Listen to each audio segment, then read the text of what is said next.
안녕하세요. 지난 시간에 이어 오늘은 특이한 바실러스 계통의 미생물인데요. 이름은 바실러스 벨레젠시스라고 합니다. 바실러스 벨레젠시스는요, 똑같습니다. 바실러스 계통의 미생물들은 대부분 gram 양성균이죠. 지난 시간에도 말씀드렸지만 외벽에 펩티도글리칸이라고 해서 당과 아미노산이 결합된 고분자 화합물인데, 요 층에 우리가 염색을 하게 되면 이렇게 보라색을 띠는 이런 전자 현미경 사진을 우리가 볼 수가 있어요. 이렇게 된 거는 그람 양성균이라고 하고요. 강한 세포벽을 갖고 있습니다. 포자를 형성해서 고온에서도 생존이 가능하고요. 적정 증식 온도는 보통 15도에서 45도 정도인데 최적 온도는 보통 30도 정도입니다. PF 농법에서 미생물을 배양해서 쓰자 할 때 30도로 맞추자 하는 이유는 이제 이런 이유입니다. 그리고 한 가지를 좀 말씀드리려고 하는데요. 여기 보면 바실러스 벨레젠시스 스트레인 땡땡땡 뭐 이렇게 돼 있어요. 자, 이걸 왜 먼저 설명을 해드리냐면 지난 시간에 몇 분이 질문이 있으셨는데, 바실러스 벨레젠시스라고 하면은 다 같은 거냐? 근데 어디서 들어보니까 아니다, 우리 거는 좀 더 특별한 바실러스 벨레젠시스다, 이런 말 들었다는 거죠. 그 이유는 뭐냐면요, 바실러스 속이 있고요, 그 아래에 벨레젠시스라고 하는 종이 있는 거예요. 사람으로 따지면 지구에 많은 인종이 있죠. 뭐 크게 나누면은 뭐 흑인종, 백인종, 뭐 황인종 이렇게 나누지만 그 외에도 인종별로 조금 각각 특이한 어떤 차이점들이 있을 거예요. 예를 들어서 어떤 사람은 달리기를 잘하고, 어떤 사람은 뭐 수영을 잘하고, 어떤 사람은 좀 더 섬세한 손놀림을 보일 수도 있고요. 이런 식으로다가 바실러스 벨레젠시스 안에도 좀 더 다양한 조금씩 성격이 다른 미생물들이 존재해요. 그래서 제가 예를 들어서 오늘 어디 토양에서 바실러스 벨레젠시스를 토양에서 분리를 했어요. 내가 이걸 확인을 해보니까 기존에 알려진 것과는 좀 특이하더라. 그러면 제가 발견했기 때문에 뒤에다가 땡땡땡 하고 이름을 붙일 수가 있어요. 이렇게 해서 스트레인이라고 표현하는 거는 균주라는 표현입니다. 그래서 바실러스 벨레젠시스 속에서도 하나의 균주, 내가 발견한 요거는 남들과 좀 다른, 그거를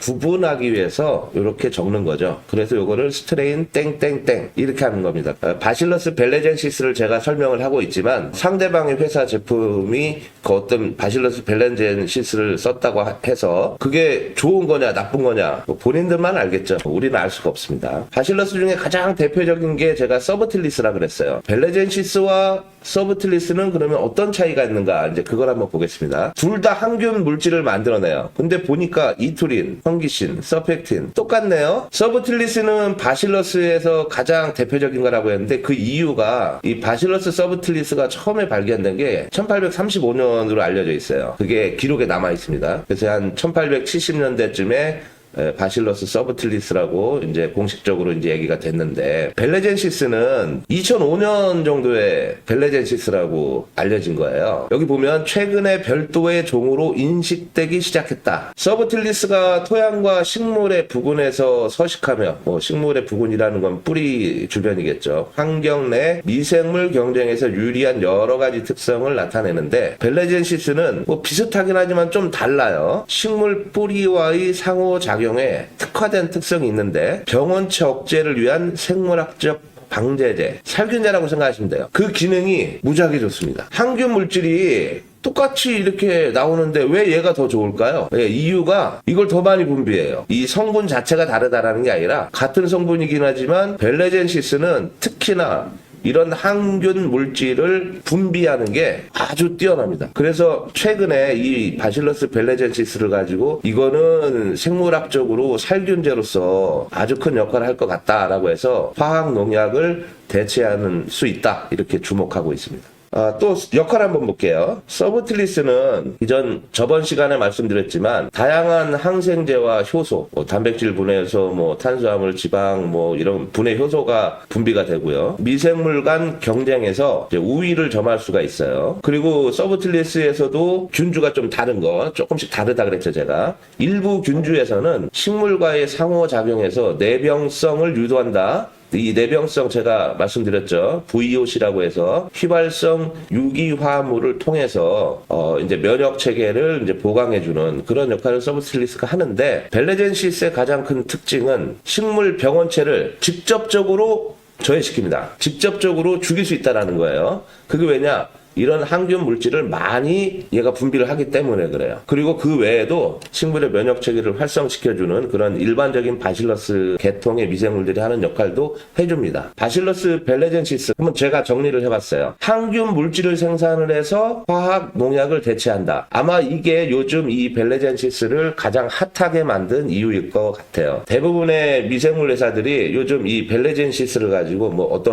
농법이다 이렇게 설명도 하고 실제 시판되는 제품들도 많아졌어요. 그 이유는 항균 물질을 생산해서 이게 효과가 좋다 보니까 화학 농약을 대체할 만큼 효과가 좋다. 그게 벨레젠시스의 가장 큰 효과라고 볼 수 있습니다. 그런데 제가 미리 말씀드렸지만 아밀로리 퀘펜시어스라고 하는 게 있어요. 이 바실러스 아밀로리 퀘펜시어스는 1943년도에 발견이 됐어요. 그런데 이 벨레젠시스가 사실은 이름이 어려우니까 제가 아밀로리를 할게요. 아밀로리하고 벨레젠시스가 99.9% 유전적으로 동일해요. 그래갖고 1943년도에 이 벨레젠시스가 발견되지 못한 이유는 이게 아밀로리인 줄 알았던 거예요. 근데 나중에 알고 보니까 이게 좀 다르네. 그래서 지금은 2005년도 약 20년 전부터는 벨레젠시스라고 이름을 별도로 이제 빼놨습니다. 벨레젠시스에 대해서 연구하고 이런 거는 약 한 20년 정도 됐겠죠. 그런데 우리가 연구를 많이 해보니까 이 대단한 항균 물질을 생산하더라. 그래서 요즘 바실러스 벨레젠시스를